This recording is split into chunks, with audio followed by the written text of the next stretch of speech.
কাকে কি বরঞ্চ একটা ফোন করি। কাকে ঠিক কোনো না কোনো ব্যবস্থা করে দেবেন, ঠিক ব্যবস্থা করে দেবেন। আমার মোবাইল এখানেই তো রেখেছি। মোবাইল এই তো, এই তো কাকাই কাকাই কাকাই। No signal.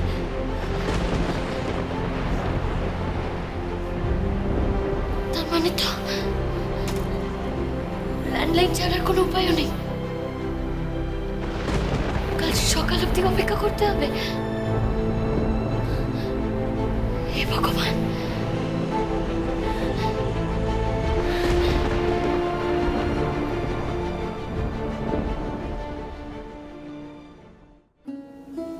জানিস রুদ্র, তোর বাবা না এই নলিনীকে খুব পছন্দ ছিল।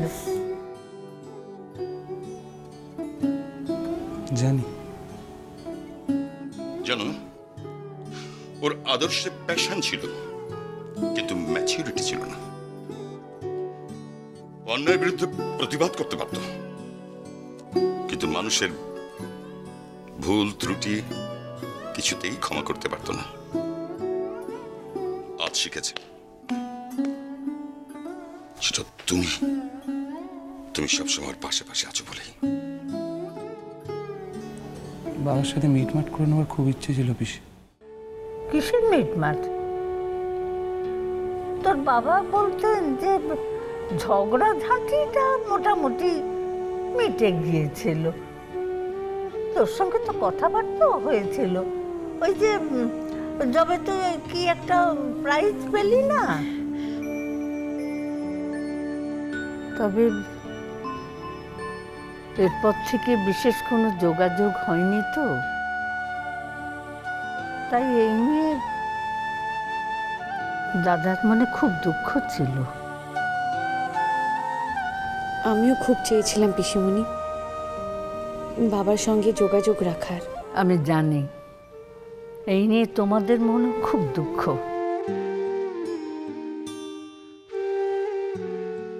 আর তাই তো আমাকে তোমরা নিজেদের মধ্যে এনে রাখতে চাইছো। নিজের মানুষদের সঙ্গে থাকা, নিজের নাতিকে হাতে করে বড় করে তোলা, এটার মধ্যে একটা অদ্ভুত মজা আছে, সেটা তোমরা বুঝতে পারবে না। আর তোমার নাতিকে তোমার হাতে রেখে আমি নিশ্চিন্তভাবে অফিস জয়েন করতে পারবো। ওমা, এ কি কথা! ওইটুকু কচি বাচ্চা ও সারাদিন ও মাকে কাছে পাবে না? আসলে আসলে ব্যাপারটা কি হয়েছে বলো তো পিসি, ওর অফিসের পলিসি অনুযায়ী যে ম্যাটারনিটি লিভটা পেয়েছিল সেটা তো প্রায় শেষ হয়ে এসছে। তো এখন তো কাজে জয়েন করতেই হবে, তাছাড়া তো আর কোনো উপায় নেই। ও, তা তো বটেই। তবে দুশ্চিন্তার কিচ্ছু নেই। ও মাকে না পাক, সবসময়ের জন্য ঠাকুমাকে তো পাবে। আমি তো থাকবো অরিনের সঙ্গে। তাছাড়া পিসিমণি তোমার সঙ্গে একজন আয়া থাকবে, সে সবসময় তোমাকে হেল্প করবে। কোনো দরকার নেই, কোনো দরকার নেই। আমার নাতিকে আমি দেখব, আর কোনো দরকার নেই। ওর জন্য তুমি একদম দুশ্চিন্তা করবো না। হ্যাঁ রে, আমি আছি তো, আমি তো ঠাকুমা।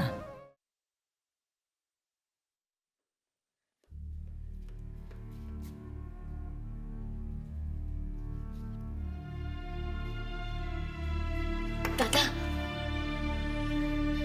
একটা ফোন করতে পারি? সরি ম্যাডাম, ফোন তো আপনি করতে পারবেন না, তার কারণ ঝড়ে ফোন লাইন পড়ে গেছে। এখানে ধারে কাছে কোথাও কোনো ফোন কাজ করছে না। সে কি? এদিকে এদিকে আমার সেলফোনেও তো একটুও চার্জ নেই। আপনি তো ফোনেও চার্জ দিতে পারবেন না ম্যাডাম, ঝড়ে প্রচণ্ড পাওয়ার আউটেজ হয়েছে, কোথাও কোনো ইলেকট্রিসিটি নেই। তাহলে আপনি আপনি এক কাজ করুন, এই নিন আমার এই ফোনটা আপনি ইউজ করুন।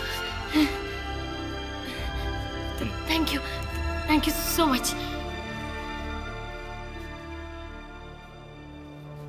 কিন্তু কি ম্যাডাম? আমার তো কারোর নাম্বারই মনে নেই। সে কি? সব নাম্বার আমার সেল ফোনে সেভ করা। কি করে? মাই গড, কি করবেন? আচ্ছা আচ্ছা ম্যাডাম, আপনি এক কাজ করুন, আপনি বরং এখন একটু ব্রেকফাস্ট আর চা খেয়ে নিন। আজ মনে হচ্ছে আপনার খুব ধকল যাবে ম্যাডাম। আচ্ছা দাদা, হ্যাঁ? এই ইলেকট্রিসিটি লাইন, ফোনের লাইন ঠিক হতে কত সময় লাগবে? তা তো ঠিক বলা যায় না ম্যাডাম। যে সমস্ত মিস্ত্রিরা রিপেয়ার করতে আসবে এই ওয়েদারে তারাও, তবে এ ধরনের ড্যামেজ রিপেয়ার করতে 5 থেকে 7 দিন সময় লাগে। কি কি বললেন আপনি? 5 থেকে 7 দিন? ম্যাডাম ম্যাডাম প্লিজ আমার কথা শুনুন। আপনি আপনি গিয়ে বরং একটু খেয়ে নিন, আমি আপনার জন্য গাড়ি অ্যারেঞ্জ করে দিচ্ছি, আপনাকে থানায় নিয়ে যাবে। না না, আবার ফিরিয়েও নিয়ে আসবে। আপনি যান যান, কিছু খেয়ে নিন, যান প্লিজ প্লিজ। আজ আপনার অনেক ধকল যাবে, যান যান যান যান। কি গো, কোথায় তুমি? আমাকে এরা কত সাহায্য করছে, কত যত্ন করছে, আর তুমি? তোমাকে ওরা কোথায় রেখেছে, কিভাবে রেখেছে, কেমন ব্যবহার করছে কে জানে।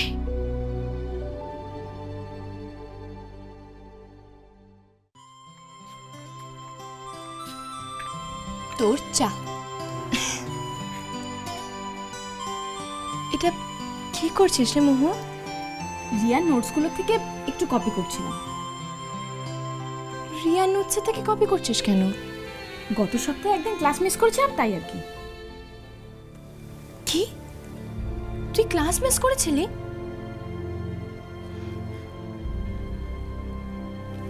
কিন্তু কিন্তু আমি যত জানি তুই তো কখনো ক্লাস মিস করিস না। মহুয়া, কেন ক্লাস মিস করেছিস তুই? বল আমায় মহুয়া, আমি তো বল। না মানে সেরকম তো কিছু নয়। মহুয়া, আমি কিন্তু একটা জিনিস অনেক দিন ধরে নোটিস করছি, তুই পড়াশোনাতে ঠিকঠাক কনসেন্ট্রেট করছিস না। কেন? সব সময় শুধু ফোনে ব্যস্ত, তাই না? না না রঞ্জনা দীপ, আমি কোথায়? মহুয়া মহুয়া, আমি মানছি যে কলেজের কয়েকটা দিন খুব এনজয় করতে হয়, বন্ধুদের সাথে ঘুরতে বেড়ানো, আড্ডা মারা, মজা করা, সব করাটা দরকার। কিন্তু তার মানে এইটা নয় যে তুমি সেইগুলো পড়াশোনার ক্ষতি করে করবে। যাই হোক না কেন, এইটা সব সময় মনে রাখবে মহুয়া, যে তোমাকে কলকাতায় এনে পড়াশোনা করানোর জন্য কিন্তু মৌরি অনেক ফাইট করেছে, অনেক ফাইট করেছে। আর তোকে কিন্তু মৌরির মুখটা রাখতেই হবে মহুয়া।